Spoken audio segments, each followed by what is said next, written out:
Hi everyone, it's Martyn Sibley here. Welcome to the latest episode of our podcast with Iansyst, where we're looking at all things that are inclusive and accessible in the workplace. So today I'm really happy to be joined by a colleague and a friend and all-round world changer, Emma Vogelmann, who's dialing in from the MD UK offices in London. So thank you for joining the podcast, Emma. Oh, thanks for having me. So obviously today we're going to be talking about access to work and the way that it helps disabled people into work and helps businesses in employing disabled people as well. Be great just to hear a little bit of background to you though, Emma, so the people watching can just get a bit more of an idea of who you are. Sure. So I graduated with a law undergrad degree in 2016. I did that at Queen Mary in London. And from then, I decided that I really wanted to work in the charity sector. So I started volunteering with a bunch of organizations and actually found my start with the lovely Martyn Sibley and co. And blogging for Disability Horizons. And from then, it just sort of opened other doors in the disability rights world. Cool. Well, let's get into access to work. So obviously you're working for Muscular Dystrophy UK now. How long have you been in the role? I've been in the role just sort of about 8 months. Great. So almost about a year total. Yeah. Time I know. And so with access to work, I mean, there's a blog post on the Iansyst website that does talk about some of it, but we really just want to bring it to life to people. I think it will benefit disabled people who are not as sure on it, but it definitely the workplaces that we're targeting and reaching out and helping. So how would you explain what access to work is, first of all? So access to work is a government fund that helps disabled people cover the extra expenses that they have because of their disability. So that could be travel costs because public transport isn't accessible, or it can be assistive tech such as a certain type of laptop that you might need, things like that, but all relating to your disability and helping to support you in the workplace. Yeah, because a lot of people, I think, in the world of work worry that employing a disabled person is going to cost a lot, and particularly when that's around buildings and adaptions. Now, from your understanding, does access to work cover adaptions to buildings? To my knowledge, it covers the reasonable adjustments that you might need that your employer isn't able to make. Yeah. So, for example, I guess it would be if all you needed to access a building would be a temporary ramp, maybe your employer isn't financially able to cover that cost. I think access to work might be able to assist with that, but they wouldn't be able to sort of install a lift in the building and things like that, things that get to be the really expensive. Yeah, no, that makes sense. And I think the other part of that point about the costs and almost the myth that disabled people cost so much to employ is that, not everyone is in a wheelchair. There are lots of people with a disability that is nothing to do with being in a wheelchair. And even when someone's in a wheelchair, it doesn't mean that the whole building has to be overhauled. So I think that's a good point just to make there really, that access to work can potentially help with the reasonable adjustments. But equally, there are lots of other things that need more support, like having personal assistance and having transport and equipment and assistive tech. So when you've got your job, where in the process of applying and being offered the role did you get access to work involved?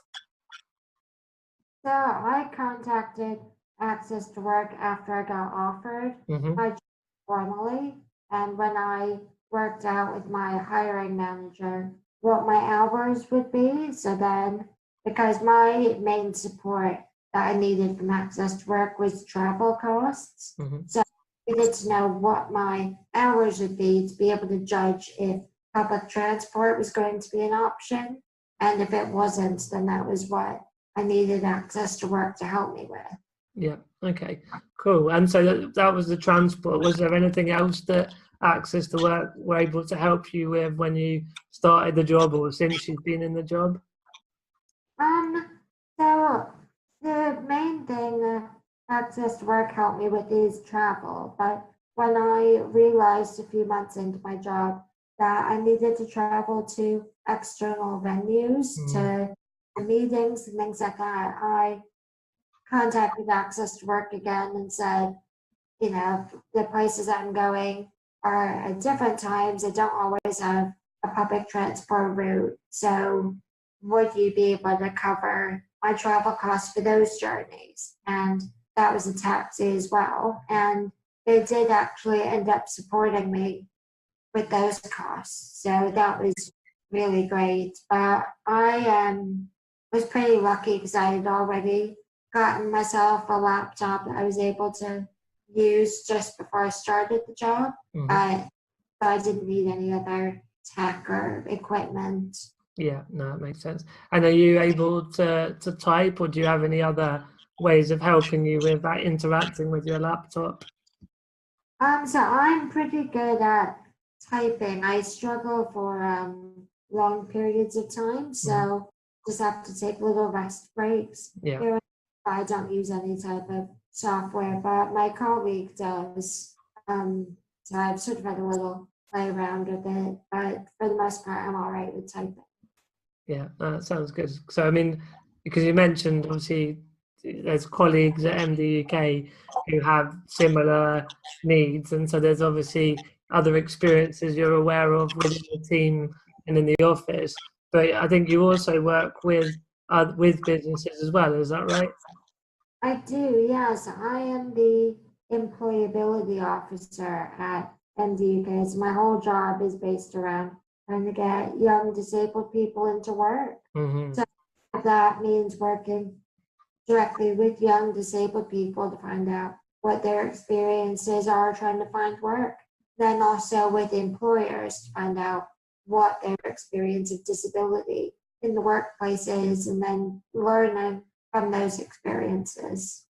That's great. A really, really good job, and very ties in with what Iansyst do and all the businesses they're working with. And obviously we've got the conference that I mentioned to you before we started the interview. So it'd be great if you can get down to that. And as you said, I'll share the link with you afterwards.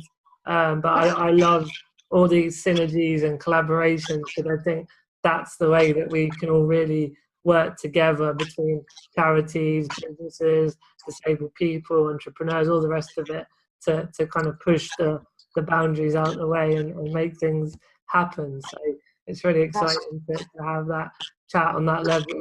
I mean, we're gonna tie up in a minute, but is there anything else you wanted to share from your experience or other people's experience about Access to Work? I think the biggest thing is just an awareness of access to work. I think a lot of young disabled people don't realize all the support that is out there for them. Everyone sort of thinks that, oh, well, I can't use the tubes, therefore I can't apply for this job because it isn't next door to my house. That's way of thinking that's going to be too difficult, and they would have to shoulder all of the extra costs themselves. But then that also ties into employers, because depending on the size of the organization or the company that you're working for, their financial resources are going to be really different. So a lot of employers may be worrying that if they take on a disabled employee, that they're going to have all of these out-of-pocket costs, and that would sort of put them off. Yeah. If they knew that the individual can get loads of assistive tech, loads of travel costs, and all of this great stuff provided, then I think that they'd be a lot more willing to take on disabled employees, which would just benefit everyone all around, I think. Very well put. Yeah, no, it's really well put. And I think that's the big message that we're trying to push out here to businesses, is that on the one side, the costs aren't as big as people maybe think. And on the other side, disabled people are very resilient, productive, loyal people, because that we have this history of struggling to overcome the barriers in society. And so when we find, as consumers, products and services that work for us, and when we get jobs as employees, we really make sure that we are there and we turn up and we give it our all, because obviously it's not been, the opportunities weren't as prevalent in the past. So there's definitely a big upside and a lower downside than people realize with all of this. Yeah, and I think, everyone is waking up to the idea that diversity really can only benefit an organization or a company.